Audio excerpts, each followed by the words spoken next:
Designing cars for Kia has been very satisfying for me. It's been a very successful time. You know, I think he has really steered a fantastic ship for Kia, and their styling is just really at the front of the pack now. It looks good, even when before you get inside it.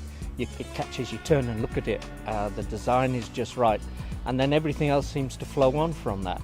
A much better looking piece of equipment. The new one is quite sharp and pretty aggressive looking, and Kia new style funky, if you like. Perceptions of Kia of 5 years ago have just been blown away. The Rio at the moment is not only a contender with the regular Japanese competitors, but in many areas it's probably better.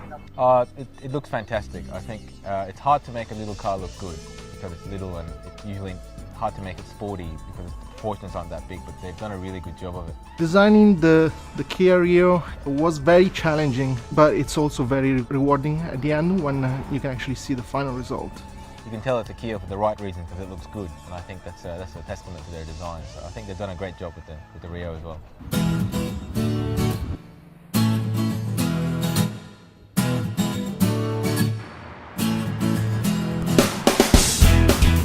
First impressions are very good. The car obviously benefits from its local chassis development, particularly on the roads we tackle today.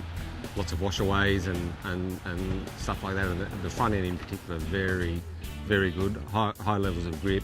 I think the Australian engineering of the suspension makes a big difference. One thing I was quite surprised at was the grip level. I mean, the ride and handling package is really well sorted, to the point where even on the wet roads this morning, I was pushing both in the medium spec and the upper spec models, which have two different brands of tyre, and both of them have some very, very impressive road holding.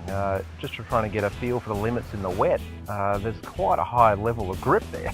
It just had an overall safe, solid feeling, and I think that was expressed too by the way it handled and rode. You felt you weren't going to get into trouble with it. Where you pointed it, it went. We were on gravel and then back to tarmac and then back to gravel. We went through water and mud, and the suspension coped with it all. I like the car. I thought it handled really well.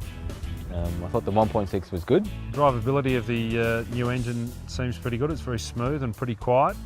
The 1.6 litre is a very good engine, and I thought actually the sport seats very supportive. Interior space is pretty good for a bloke my size. I'm 191 centimetres tall and not hit my head on the roof or suffer too much for a lack of space. Reach and rake adjustable steering and a reasonably good range of adjustment on the seat help to get nice and comfortable behind the wheel.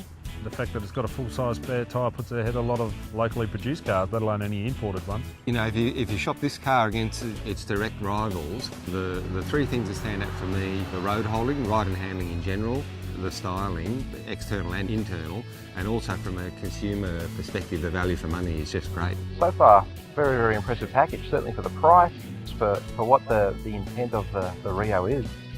Very, very impressive. They've done a really good job, and given the fact that they offer unlimited kilometre 5-year warranty, which is pretty ridiculous, you know, it's going to be hard to beat. It's a revolution, not an evolution, and I think that says it all.